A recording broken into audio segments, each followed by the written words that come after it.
Hello viewers, welcome to the conceptual study system. मैं हूं ज़र बलोचज़ादा। आज एक नए टॉपिक के साथ हाजिर हूं। आज का हमारा टॉपिक आईआर की थ्योरी से रिलेटेड है। आज हम आईआर के 4 मेजर थ्योरीज को डिस्कस करने जा रहे हैं, जैसे कि रियलिज्म है, लिबरलिज्म है, कंस्ट्रक्टिविज्म और मार्क्सिज्म है।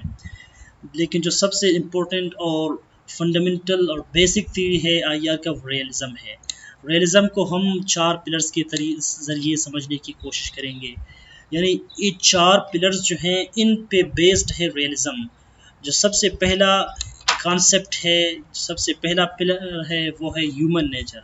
यानी ह्यूमन नेचर के बारे में रियलिज्म क्या कहती है? रियलिज्म कहती है कि ह्यूमन नेचर पेसिमिस्टिक है। पेसिमिस्टिक का मतलब ये है कि ह्यूमन नेचर नेगेटिव है, यानी वो सेल्फ सेंटर्ड है, सेल्फ इंटरेस्टेड है, सेल्फिश है। इसी चीज़ को एनिमस डोमिनेंटी का नाम दिया हेंस मोर्गेनथाउ ने। मोर्गेनथाउ आईआर का एक बहुत बड़ा स्कॉलर है। वो कहता है कि ह्यूमन जो है एनिमस डोमिनेंटी है, यानी ह्यूमन के अंदर, इंसान के अंदर लस्ट फॉर पावर है। यानी एक लस्ट है, एक ऐसा हिर्स है कि उसके पास ताकत आ जाए, यानी कि वो लोगों को रूल करना शुरू करे। यानी कि उसके पास ताकत आ जाए, ताकत आने के बाद वो लोगों को कंट्रोल करना शुरू कर दे।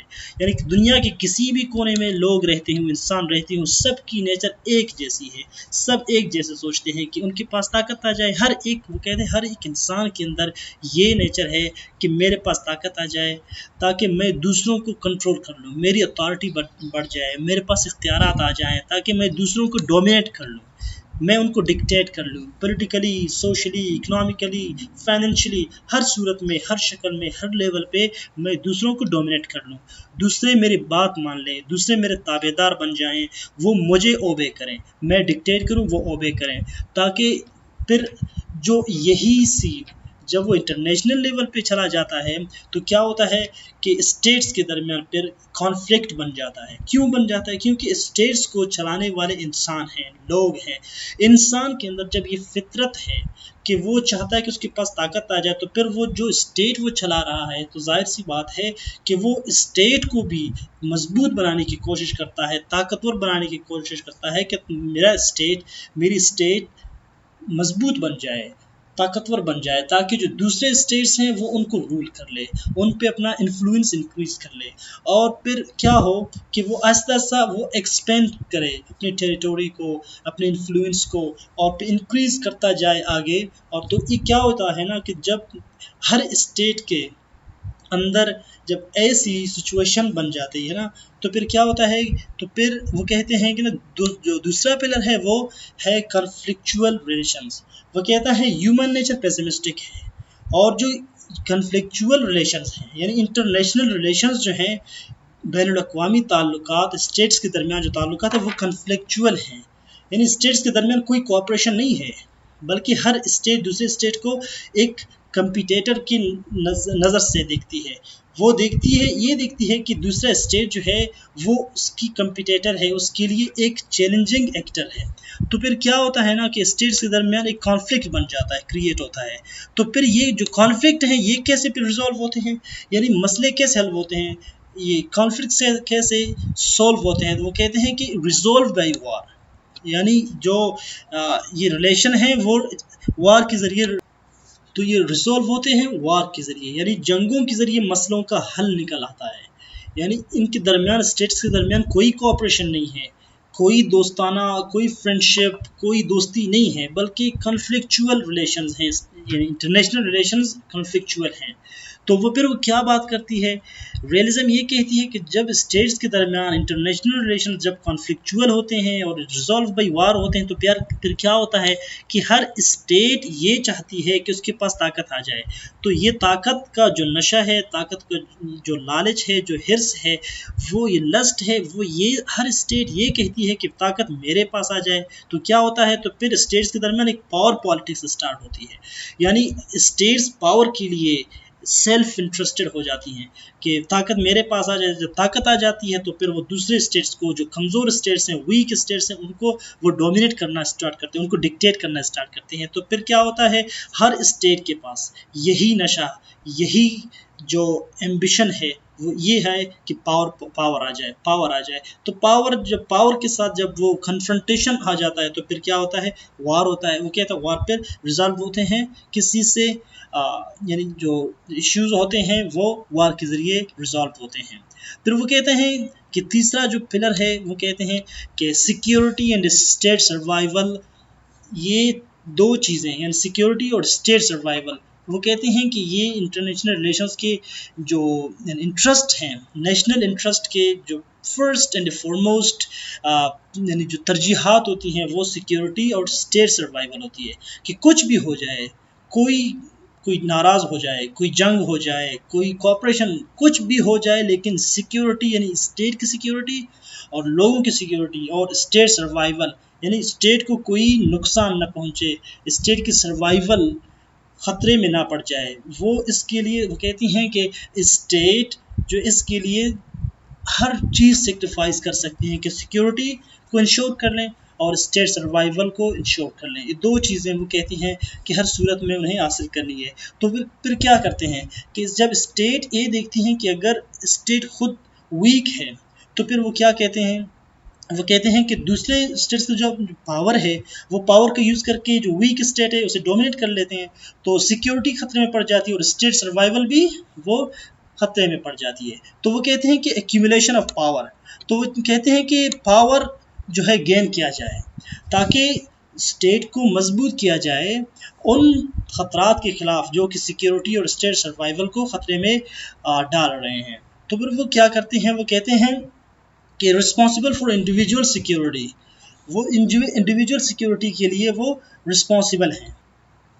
तो रियलिज्म की जो थ्योरी है वो ये कहती है कि स्टेट की सिक्योरिटी और सर्वाइवल को इसलिए इतना ज़्यादा एम्फसाइज किया जाता है, इसलिए इसे इतना ज़्यादा फोकस्ड किया जाता है क्योंकि एक स्टेट के अंदर मिलियंस ऑफ बिलियंस ऑफ लोग रहते हैं, तो उन लोगों को प्रोटेक्ट करना है। इंडिविजुअल की सिक्योरिटी वो यानी नेशनल सिक्योरिटी यानी स्टेट की सिक्योरिटी के साथ डिपेंडेंट है। अगर स्टेट खुद सिक्योर ना हो, उसकी अपनी सिक्योरिटी ख़तरे में हो, तो जो इंडिविजुअल्स वहाँ पे मिलियंस के हिसाब से रहते हैं फिर उनकी ज़िंदगी भी ख़तरे में पड़ जाती है। तो इसीलिए वो कहते हैं कि स्टेट की सिक्योरिटी सबसे पहला जो है वो पहली तरजीहात हैं। स्टेट को सबसे पहले सिक्योर करो क्योंकि लोग सिक्योर हो जाते हैं स्टेट की सिक्योरिटी से, और फिर जब स्टेट सिक्योरिटी आ जाती है यानी स्टेट सिक्योर होता है तो फिर स्टेट की सर्वाइवल वो भी स्ट्रांग हो जाता है। तो फिर वो कहते हैं इसीलिए जो ये 3 पिलर्स हैं और जो उसके बाद चौथा पिलर आता है वो है no progress in international politics. वो कहते हैं इंटरनेशनल पॉलिटिक्स में कोई प्रोग्रेस नहीं, यानी इंटरनेशनल रिलेशंस, इंटरनेशनल पॉलिटिक्स हमेशा से एक ही स्पेस से, एक ही पेस से होता आ रहा है। वो क्या है, वो कहते हैं कि अनार्की है, यानी हमेशा से इस इंटरनेशनल पॉलिटिक्स में एक चीज़ कांस्टेंट रही है। वो क्या है, वो है अनार्की। अनार्की क्या मतलब है, अनार्की ये है कि वो कहते हैं कि सारी दुनिया में जितने स्टेट हैं उन स्टेट को यानी टुगेदर कलेक्टिवली ऐसी कोई गवर्नमेंट नहीं है जो उनको चलाए, बल्कि हर एक स्टेट अपने अपने सेल्फ हेल्प पे वो चल रही है। अगर एक स्टेट अपनी सिक्योरिटी और सर्वाइवल को इंश्योर ना कर ले तो उसको कोई दूसरा बचाने नहीं आएगा।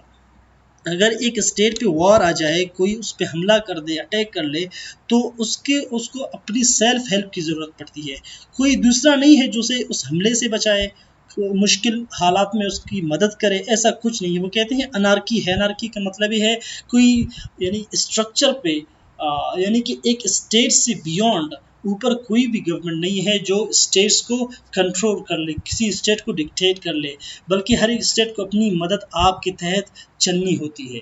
तो इसीलिए वो कहते हैं कि रियलिज्म 4 पिलर्स पे बेस्ड है, यानी ह्यूमन नेचर पेसिमिस्टिक है। वो कहते हैं जो लोग हैं, इंसान हैं, वो पेसिमिस्टिक हैं, और फिर जब वो स्टेट्स को चलाते हैं तो फिर यही इंसान की जो नेचर है यानी will to power, lust for power, इसी चीज़ को वो स्टेट्स पे अप्लाई करते हैं। फिर स्टेट्स के दरमियान जो स्टेट और फिर स्टेट्स के दरमियान भी यही नेचर आ जाता है और स्टेट्स एक दूसरे के साथ भी पावर पॉलिटिक्स में पड़ जाते हैं, तो फिर क्या होता है कि कॉन्फ्लिक्चुअल रिलेशंस बन जाते हैं, यानी इंटरनेशनल रिलेशंस फिर वो कॉन्फ्लिक्चुअल बन जाते हैं। फिर ये कैसे हल होते हैं, जो कॉन्फ्लिक्ट्स हैं, रिलेशंस हैं स्टेट्स के दरमियान, ये कहते हैं, रियलिज्म कहती है कि ये वार के ज़रिए रिजॉल्व होते हैं।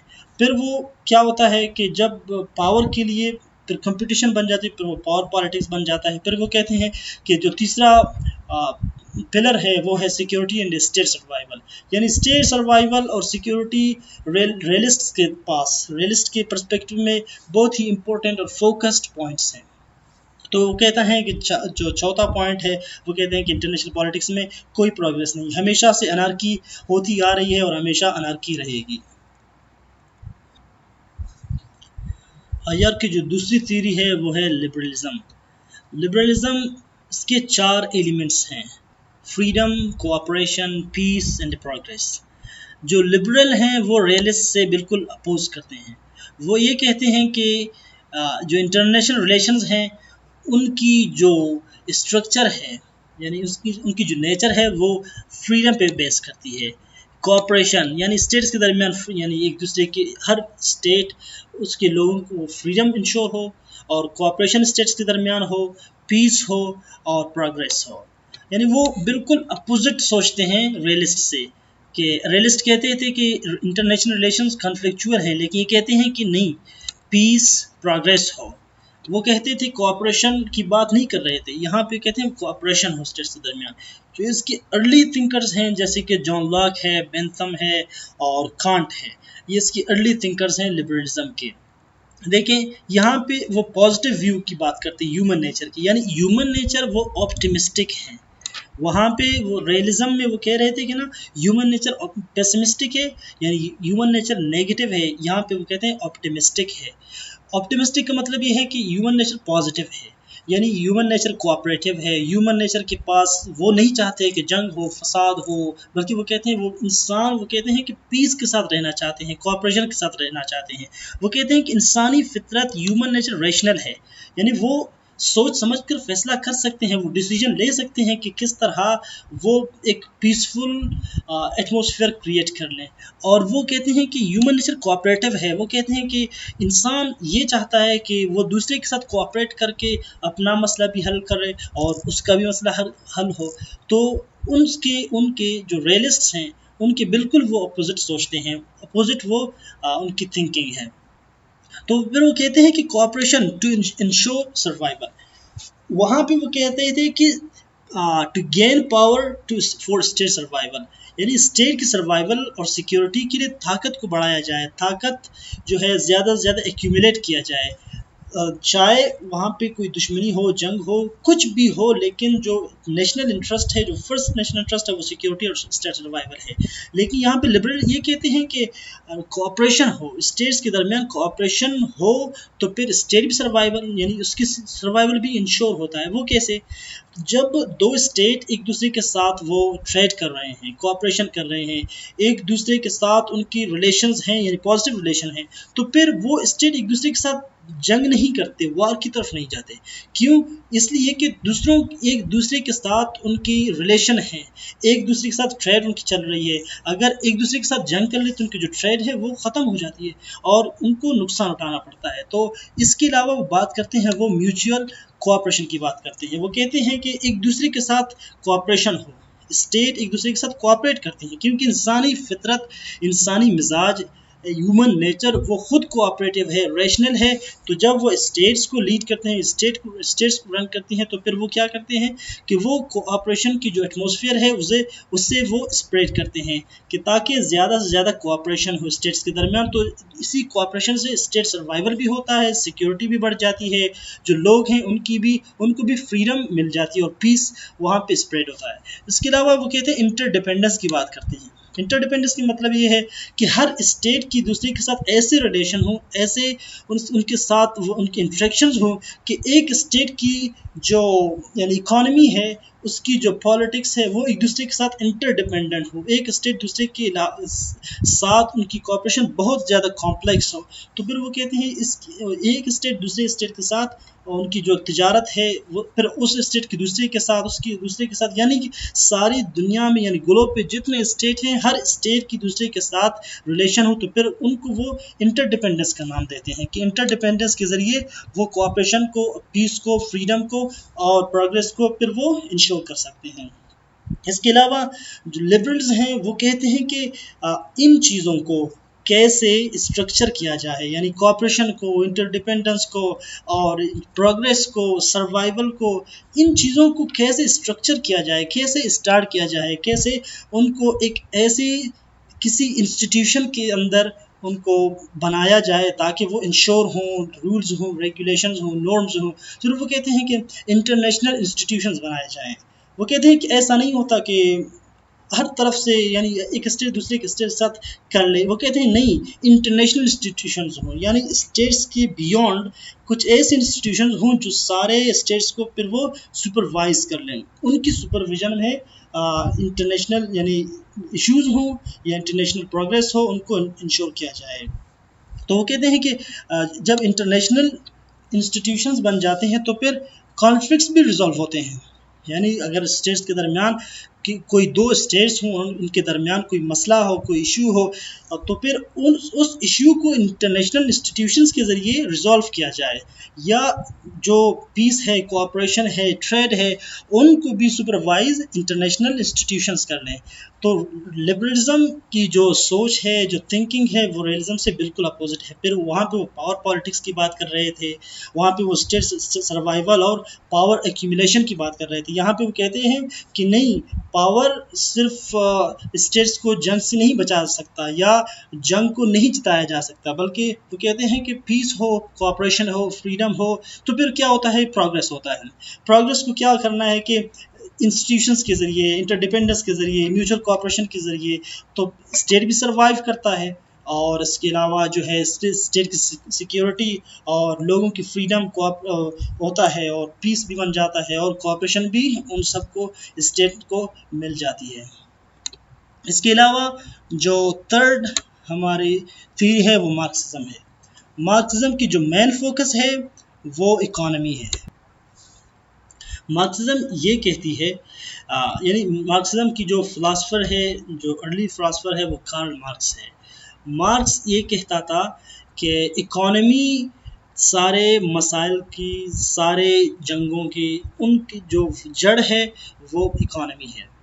वो ये कहता है, वो इंटरनेशनल रिलेशंस में उसने बहुत कम बात की, उसने ज़्यादा से ज़्यादा जो बात की वो इकोनॉमी की बात की। उसने वो कहता है कि कॉन्फ्लिक्ट्स बिटवीन क्लासेस, वो कहता है कॉन्फ्लिक्ट स्टेट्स के दरमियान नहीं है, यानी स्टेट्स एक दूसरे के साथ जंग नहीं करती, बल्कि स्टेट को चलाने यानी हर स्टेट के अंदर कुछ क्लासेस हैं, फिर उन क्लासेस यानी उन क्लासेस के दरमियान कॉन्फ्लिक्ट है।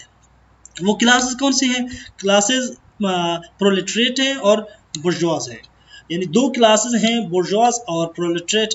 ये दो क्लासेस हैं, यानी एक क्या है, एक के पास मीन्स ऑफ प्रोडक्शन है, यानी एक के पास वो मशीनें हैं, वो दौलत है, वो जायदाद है, जिसे उन्हें बुर्जुआज कहते हैं। और दूसरा जो क्लास है, दूसरी क्लास प्रोलेटरेट हैं, वो हैं जो लेबर हैं, जो उनके लिए काम करते हैं, जिनके पास मीन्स ऑफ प्रोडक्शन है, यानी जिनके पास मशीनरी है, वो लैंड है, यानी दूसरे जो लेबर हैं उनके पास काम करते हैं, और फिर वो लेबर्स की एक्सप्लॉयटेशन करते हैं बुर्जुआज ग्रुप, यानी जो बुर्जुआज क्लास है वो एक्सप्लॉयटेशन करती है किसकी? लेबर क्लास की।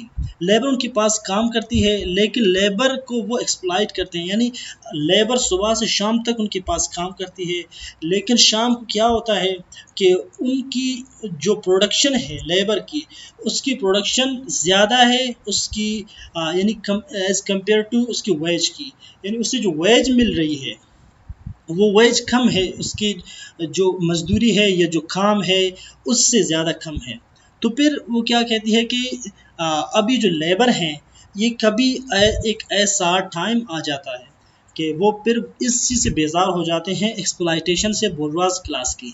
तो फिर वो मुत्तहद हो जाते हैं, दुनिया की जितनी भी लेबर क्लास है वो सब एक साथ हो जाती है और फिर वो बुर्जुआज क्लास के ख़िलाफ़ फिर वो उठ खड़ी होती है और फिर उस निज़ाम को जो बुर्जुआज यानी कैपिटलिज़म जिसे कहते हैं, कैपिटलिज़म की जो सिस्टम है उसको फिर वो गिरा डालते हैं। मार्क्सिज्म ये कहती है कि economy is cause of for war, यानी जंग की जो रूट है, जो काज है वो इकोनॉमी है। यानी स्टेट्स के दरमियान, पहले वो कह रहे थे कि क्लासेस के दरमियान, वो कह रहे हैं कि क्लासेस को चलाने वाले यानी स्टेट्स को चलाने वाले वो क्लासेस हैं, यानी वो जो बुर्जुआज क्लास है, कैपिटलिस्ट क्लास है, जिसके पास पैसे हैं, माल और दौलत है, वो स्टेट्स को क्या करते हैं, रूल करते हैं। तो फिर वो उनकी नज़र, उनका जो सोच है, उनकी जो सोच है वो इकोनॉमी पे है। तो इसीलिए इकोनॉमी कॉज फॉर वॉर है, यानी जब जंग होती है तो वो इकोनॉमी पे होती है कि एक स्टेट दूसरे के साथ इसलिए जंग करती है मार्क्सिज्म की पर्सपेक्टिव में कि वो चाहती है कि इकोनॉमी को एक्यूमुलेट किया जाए। कैपिटलिस्ट क्लास है, कैपिटलिस्ट क्लास की ये सोच है ना। अब देखिए फिर वो कहते हैं कि कैपिटलिज्म कॉलोनियलिज्म को प्रोड्यूस करती है। यानी अगर कैपिटलिज्म हो कहीं पे, दुनिया में जितनी भी कैपिटलिस्ट क्लासेस हैं, कैपिटलिस्ट स्टेट्स हैं, वो कॉलोनियलिज्म को उन्होंने हमेशा जो है प्रेफर की है।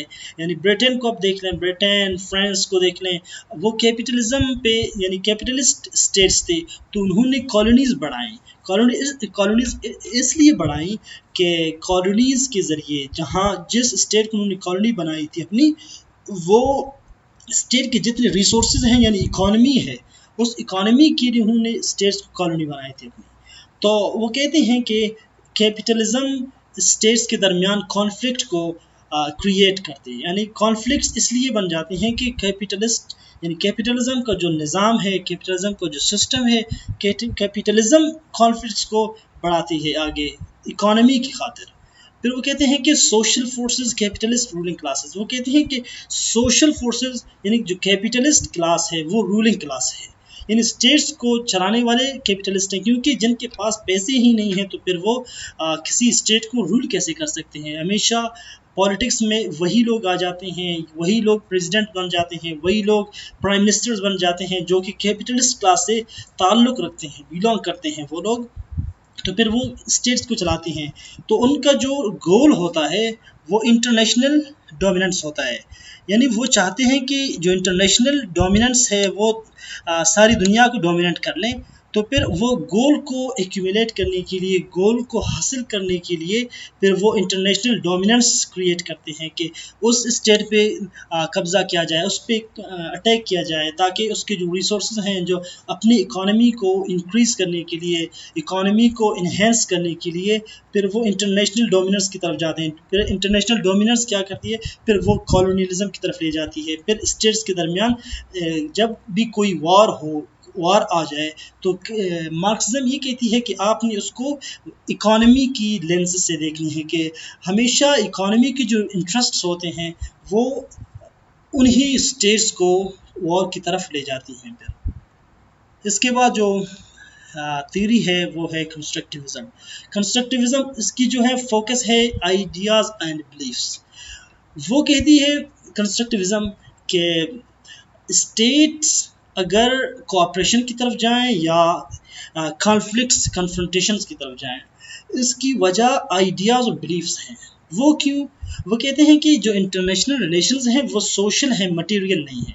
यानी एक स्टेट दूसरे के स्टेट के साथ अगर उसकी कुछ रिलेशंस हैं, चाहे वो कॉन्फ्रंटेशन के हों या कोऑपरेशन की, वो कहते हैं ये मटेरियल नहीं है, यानी कि रिलेशंस उसकी कोई जिसामत नहीं है, कोई शक्ल, कोई स्ट्रक्चर नहीं है, बल्कि एक यानी एक सोच है, एक बिलीफ है कि एक स्टेट दूसरे स्टेट को अपना फ्रेंड बना लेती है और एक स्टेट दूसरे के साथ उसकी एनिमी है। वो क्यों? वो कहते हैं कि ये आइडियाज़ पे बेस है, ये स्टेट खुद क्रिएट करते हैं इस रिलेशन को, कोई मटेरियल नहीं है कि जिसको चेंज ना कर लें। यानी कोई रॉकेट साइंस नहीं है कि जो उनकी ख्याल में या उनकी दस्त से उसकी कंट्रोल से उनकी बाहर हो। वो कहते हैं इनको वो खुद क्रिएट करते हैं, यानी thoughts and ideas change system. वो कहते हैं कि वो जो ये जो अनार्की की बात करते हैं ना, कि अनार्की है, स्टेट्स को सेल्फ हेल्प पे पड़े हैं, उनको अपनी सिक्योरिटी इंश्योर करनी है, सिक्योरिटी बढ़ानी है। वो कहते हैं सिक्योरिटी इसलिए बढ़ानी पड़ती है कि जो दूसरी स्टेट है,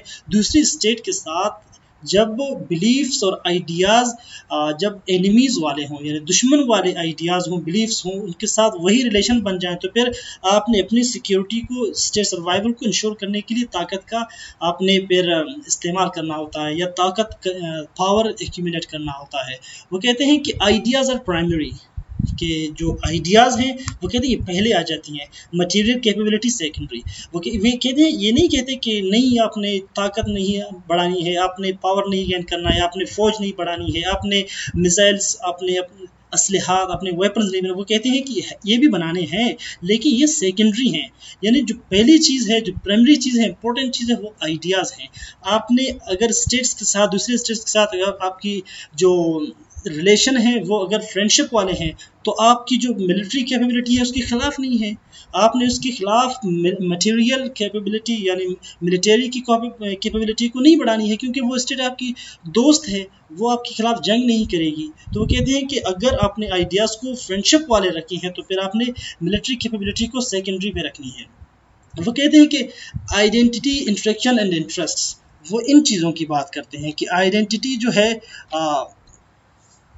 इसका मतलब ये है कि आइडेंटिटीज़ वो चीज़ें होती हैं, यानी एक स्टेट दूसरे के साथ जब वो इंटरेक्शन करती है, जब इंटरेक्शंस उनकी बढ़ जाती है, तो फिर क्या होता है कि वो इन आइडेंटिटीज़ को, यानी वो ये समझते हैं कि हमारे दूसरे स्टेट्स के साथ क्या इंटरेक्शंस हैं, और हमने उनके साथ कौन से रिलेशंस और कौन से इंटरेस्ट जो है ना सिक्योर करने हैं।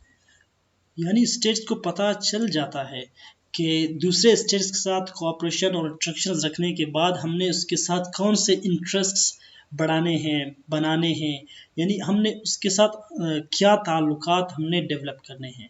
तो ये 4 मेजर थीरीज़ को हमने डिस्कस कर ली आज आईआर के, यानी इनके थ्रू हम आईआर के जो कॉन्सेप्ट्स हैं उनको समझते हैं कि इंटरनेशनल रिलेशंस हैं क्या, स्टेट्स के दरमियान स्टेट्स एक दूसरे को कैसे देखते हैं, स्टेट कोऑपरेट कैसे करते हैं, स्टेट पावर एक्यूमुलेट कैसे क्यों करते हैं और कैसे करते हैं, सिक्योरिटीज़ और स्टेट सर्वाइवल किन तरजीहात में आ जाती हैं, और इकॉनमी को यानी जो मार्क्सिज्म है वो कैसे बयान करती है, और कंस्ट्रक्टिविज़म वो इंटरनेशनल रिलेशंस के बारे में, आइडियाज़ और बिलीफ्स के बारे में क्या कहती है कि स्टेट्स के दरमियान आइडियाज़ और बिलीफ्स का रिलेशन है, यानी उन रिलेशंस के बेस पे, आइडियाज़ और बिलीफ्स के बेस पे फिर वो इंटरेक्ट करते हैं। वो फिर वो यहाँ पे कंस्ट्रक्टिविज़म में ये एक बात ही आ जाती है, वो कहते हैं कि यूएस को यूके के 500 मिसाइल से इतना ज़्यादा ख़तरा नहीं है जैसे कि उसे यानी नॉर्थ कोरिया के 2 मिसाइल से ज़्यादा ख़तरा, इसलिए कि यूके के साथ उसके रिलेशंस हैं फ्रेंडशिप वाले, और नॉर्थ कोरिया के साथ उनकी जो रिलेशन है वो कन्फ्रंटेशन के हैं। तो इसीलिए वो कहते हैं कि आइडियाज़ हैं, मिलिट्री कैपेबिलिटी नहीं है, मटेरियल कैपेबिलिटी नहीं है, बल्कि जो आइडियाज़ हैं, आपने जो रिलेशंस बनाए हैं उसी के मुताबिक स्ट्रक्चर यानी जो सिस्टम है वो स्ट्रक्चर्ड होता है।